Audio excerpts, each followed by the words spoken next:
একটি আন্তর্জাতিক হিফজুল কুরআন প্রতিযোগিতায় প্রথম হয়েছে বাংলাদেশের মুশফিকুর রহমান। দেশে ফিরে বিমানবন্দরে ফুলেল শুভেচ্ছায় সিক্ত হয়েছেন 11 বছরের এই হাফেজ। সারা বিশ্বের লক্ষাধিক হাফেজকে পেছনে ফেলে প্রথম হয়েছে 11 বছরের মুশফিকুর রহমান।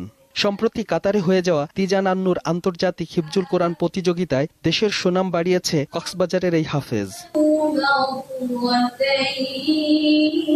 বুধবার দেশে ফেরার পর শাহজালাল আন্তর্জাতিক বিমানবন্দরে তাকে বরণ করে নেন মাদ্রাসার শিক্ষকরা।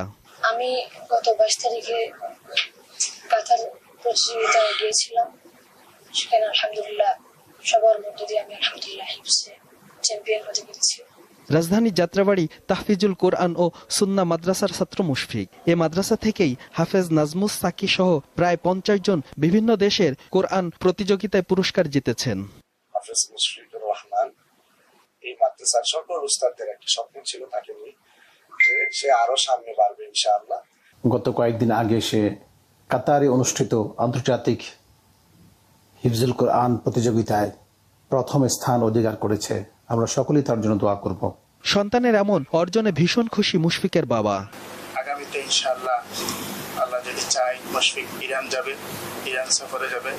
এই জয়ের ধারাটা যেন ইরানেও ধরে রাখতে পারে, সেজন্য দেশবাসীর কাছে আমি দোয়া চাই। এবং আবারও শিক্ষক যারা মেহনত করেছেন প্রত্যেকজনের প্রতি আমি আন্তরিক কৃতজ্ঞতা জ্ঞাপন করছি। গত বছর সৌদি আরবে আন্তর্জাতিক হিফজুল কোরআন প্রতিযোগিতায় 4র্থ স্থান অর্জন করেছিল মুশফিক।